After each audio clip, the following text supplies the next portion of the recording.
देखो अब नेक्स्ट कार्य ऑक्सीन का इकट्ठे तनों पर जड़ों का आलम्बन। ये भी सवाल पूछा जाता है कि कौन सा हार्मोन है जिसका छिड़काव करने के अपन जड़ों का आलम्बन कर सकते हैं। जैसे आपने देखा कि कुछ पौधों की खेती अपन कर्तन विधि से करते हैं। किस विधि से करते हैं? कर्तन। यानी कुछ पौधों की खेती अपन कटिंग विधि से करते हैं, कर्तन विधि से। उसमें अपन जैसे एक एग्जाम्पल लेते हैं गुलाब। क्या लेते हैं? गुलाब। गुलाब की खेती किस विधि से की जाती है? कर्तन विधि से की जाती है। गुलाब की खेती अपन ने किस विधि से की है? कर्तन विधि से। इसमें अपन एक छोटा सा एग्जाम्पल ले लिया गुलाब। गुलाब का ये पौधा है, मान लो ये उगा हुआ पौधा, ये इसकी जड़ें हैं, ये गमले के अंदर पौधे, इसकी शाखाएं हैं, इस तरह से शाखाएं हैं। सबसे पहले क्या करते हैं, अपन किसी शाखा को तिरछा काट देते हैं। ठीक है, मैं आपको गुलाब की खेती बता रहा हूँ कैसे करते हैं।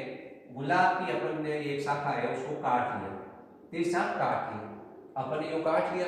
काटने के बाद उस शाखा को अपन क्या करते हैं, जमीन में लगा देते हैं।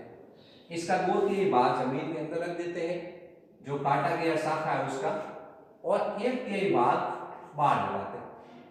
अब कई बार इसमें जड़ों का आरंभन हो जाता है, तब तो नया पौधा बन जाएगा गुलाब का। और अगर जड़ों का आरंभन नहीं हुआ तो क्या होता है, नया पौधा नहीं बनता है। तो अपन जो इसको काटा है अपन ने, उसको काटने के बाद एक गोल है, उस गोल का नाम है इंडोल ब्यूटारिक एसिड। कौन सा है? Indole butyric acid. Indole butyric acid के गोल में अपन इसको डुबो कर रखते हैं। जो इंडोल ब्यूटारिक एसिड है, जो इंडोल ब्यूटारिक एसिड है, उसके गोल में अपन क्या करते हैं, इसको डुबो देते हैं।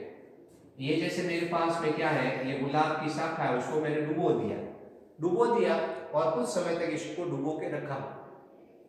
फिर मैं इसको जमीन में लगाऊंगा। किसमें लगाऊंगा? जमीन में। अब मैं देखूंगा इसमें जड़ों का आरंभन हो जाएगा। क्या हो जाएगा? जड़ों का आरंभन हो जाएगा। तो ऑक्सीन है वो क्या करता है, कटे तनों से जड़ों का आरंभन भी करता है। सवाल आता है ऐसा कौन सा हार्मोन है जो कटे तनों से जड़ों का आरंभन करता है?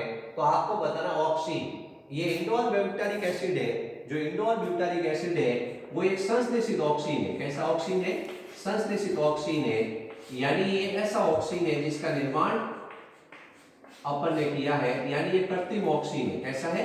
कृत्रिम ऑक्सीन के नाम से जाना जाता है indole butyric acid. Indole butyric acid ये क्या करेगा, ये अपन जिस पौधे की खेती कर्तन विधि से करते हैं, कर्तन का मतलब पौधे कोई भाग उसको काटना है, काट कर उसको जमीन में लगाना है, और लगाने के बाद देखेंगे अपन एक नया पौधा उग जाएगा, तो अपन इसको कहते हैं कर्तन विधि। क्या कहते हैं? कर्तन विधि।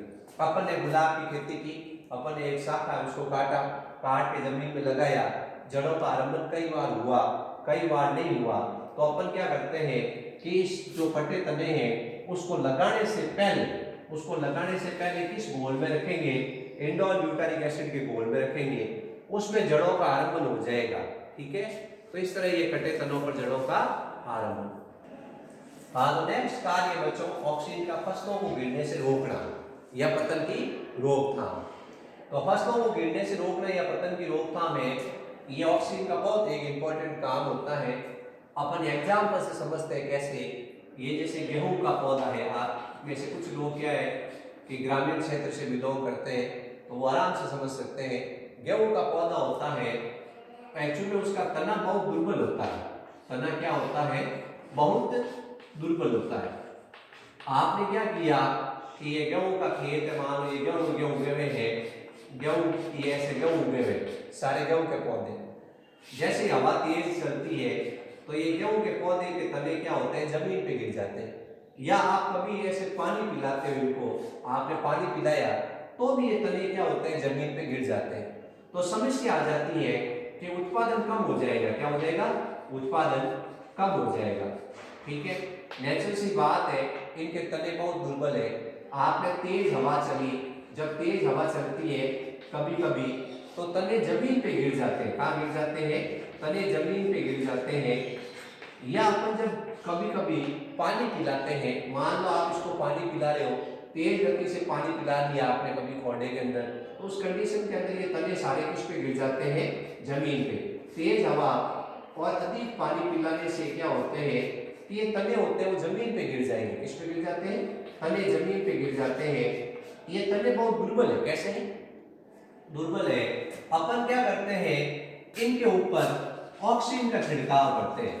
इसके ऊपर किसका छिड़काव करते हैं, ऑक्सीजन का। आपने ऑक्सीजन लिया और इसका छिड़काव किया तो तने मजबूत हो जाएंगे। तने कैसे हो जाएंगे, मजबूत हो जाएंगे। इस तरह से अपन देखेंगे कि ऑक्सीजन हार्मोन क्या करता है, तनों को मजबूती प्रदान करता है।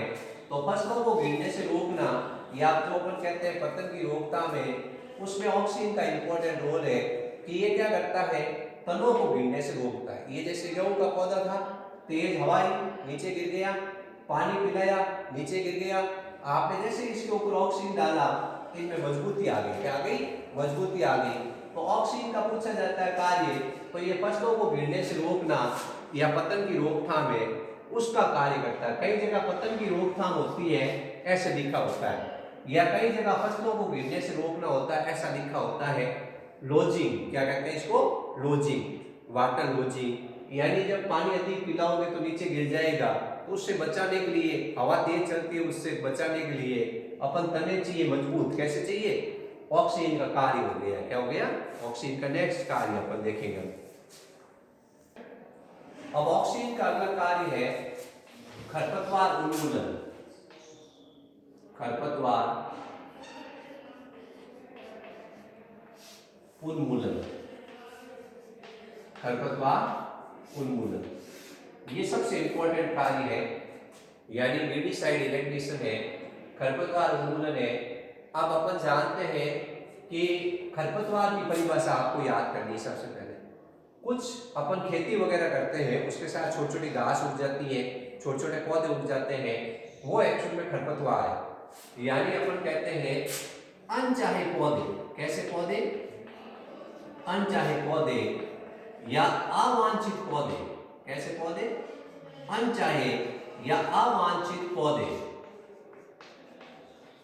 जो फसल के साथ उग जाते हैं। किसके साथ उग जाते हैं, जो फसल के साथ उग जाते हैं, जो फसल के साथ उग जाते हैं। किसके साथ उग जाते हैं, फसल के साथ उग जाते हैं।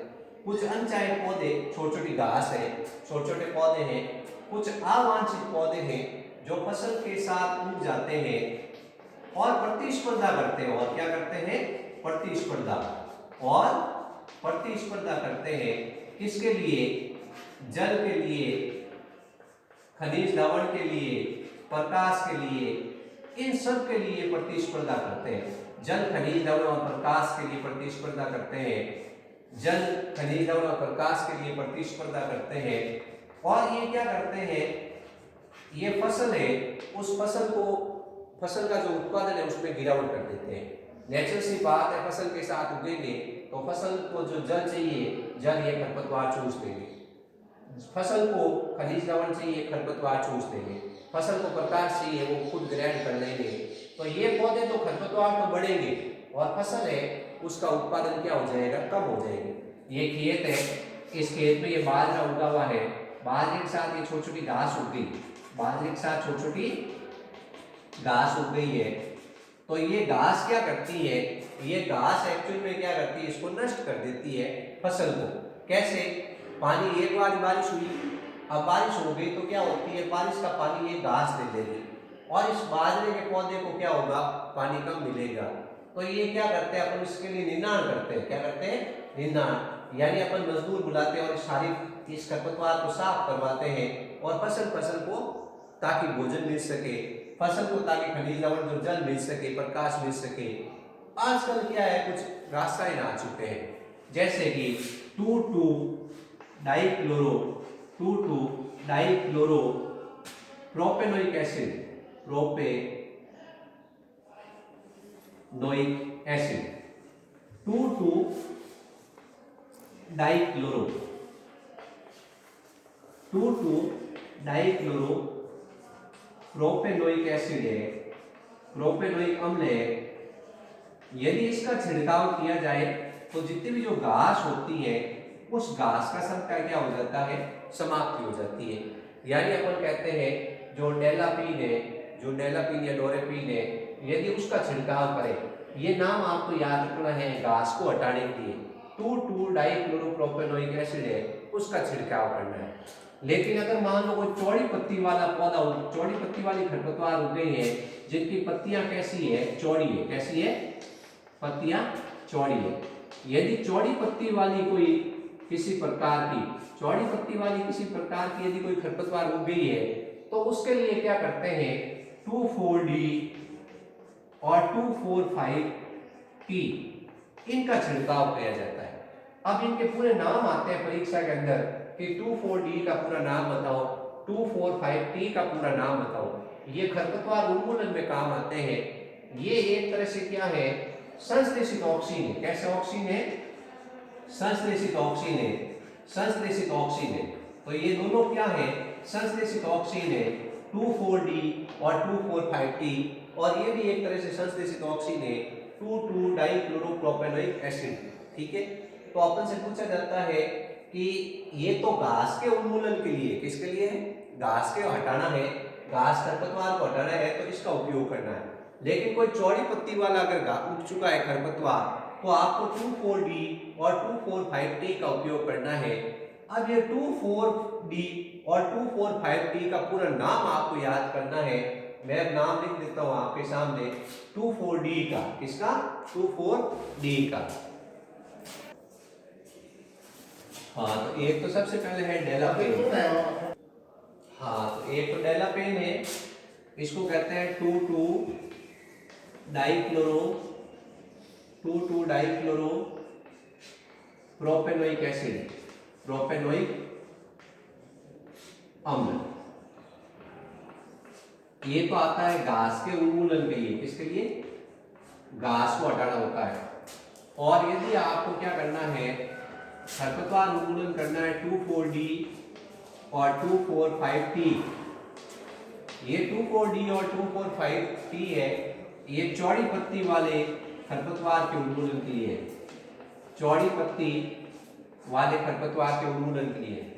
2,4-D का पूरा नाम है 2,4-डाइक्लोरो 2,4-डाइक्लोरो